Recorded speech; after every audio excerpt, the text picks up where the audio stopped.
All right, as a weaver, there's probably going to come a time in your life when you do something absolutely insane because you know that the results are going to be beautiful and it's going to be worth it. But as you're weaving up that ridiculous warp, you're going to run into problems. You may be second guessing yourself and you might be ready to just rip the whole thing off and give up. I've got some hints for you. So I put this warp on. I knew from the start it was going to give me troubles. So I start with a mindset that this is going to be a troublesome warp, but it's going to be beautiful when it's done. And so I'm just going to grin and bear it. At this point, it's taking me more than an hour to weave 12 inches. So this is going to be a long and difficult warp. But we're going to do it, and it is going to be beautiful in the end. So the first thing I want to show you is I've just wound my warp forward, and I have a pickup or an extra shuttle in my down shed. That's going to clear my down shed out every single time I need to use it. So because I've just wound my warp forward, my shuttle is in the middle and not pressed all the way to the back. So I'm going to just roll it up to the back, and as I need to, I'll pick apart areas that need picking apart. The next thing I'm going to do is these mohair bits, they shed a lot. So when I'm moving my warp forward, I'm just going to get back here and I'm going to pull out the fluffs that are caught in the holes and the slots and just throw them, well, I throw them on the ground. I'll clean up later. That cleans up my down shed really well. When I get to my up shed, it's going to be a lot harder, but I'll move the camera around to the front and you can see what I'm doing. So here we go, we have our down shed clear, and I can just send my shuttle through. So I'm going to do that in just a minute where you can actually see. So I'm going to pause this for a second, and then I'm going to move the camera, and then you can see from the front of the loom what's going on. All right, I've moved to the front of the loom, and I'm just going to talk about some of the warp for a minute here. I've got some Wensleydale loop. I've done my whole project on a 10-dent reed, which I knew from the start was going to be an issue, but it was an issue that I wanted to deal with.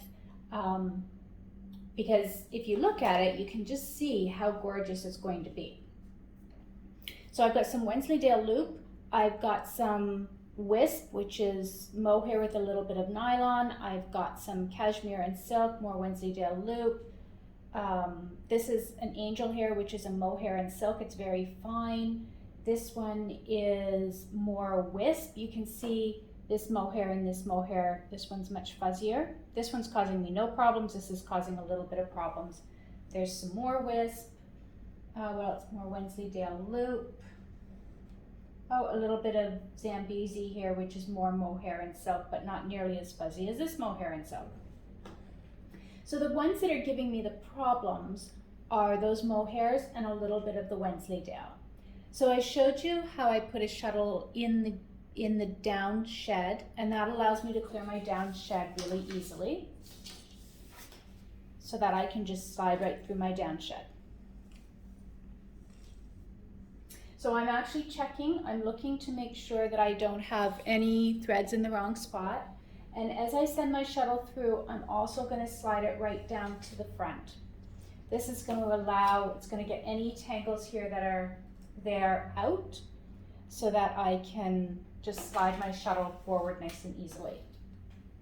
Now when I go into my up shed, I'm going to slide straight back, but then I'm going to go up and I'm just going to wiggle it a little bit. So I've gone a little higher than my heddle block.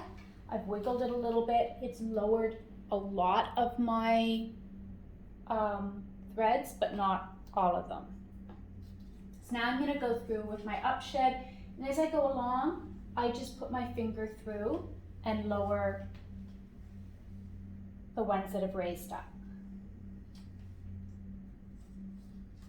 There, that's not so bad.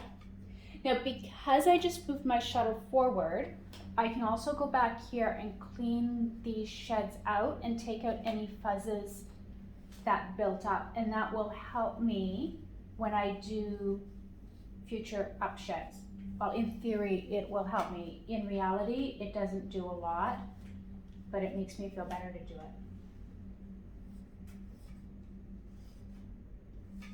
So there, it's all cleaned back out to that back pickup stick now. The mohair, the wisp, the heavier mohair and silk, or mohair and nylon, is the one that really is causing the problems. So there, I've done my upshed. I don't know if you noticed, but I pulled my stick forward as far as it would go before I took my shuttle out. And then going down, I can pull my pickup stick forward. If it doesn't move forward easily, just roll it forward.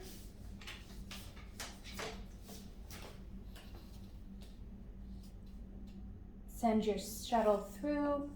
This is not a good boat shuttle project. Slide it forward to loosen everything up so your weft can go right in there. Now what you're not going to do is go back and fix mistakes. So if you find a float, and I have a couple of floats back here, I've rolled them forward, you can't see them, but you are not going to fix your floats. Let's just raise this up a bit, wiggle it a bit.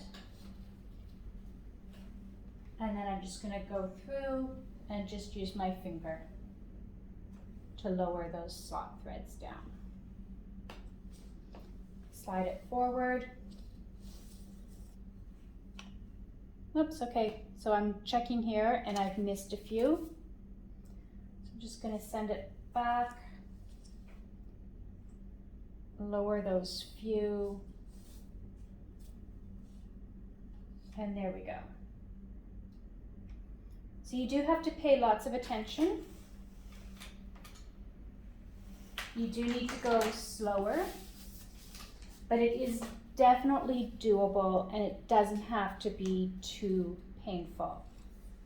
But primary, your biggest thing is to go in with the right mindset, that this is going to be slow, but it's going to be worth it in the end. And don't do this if you need to have it done for a gift, tonight. So I hope that you find some things in this video that make it helpful and helps you to be a little bit braver about using ridiculous things in your work. Stay posted on my Instagram. You'll find this picture or this scarf finished up in maybe mid next week we might have it done.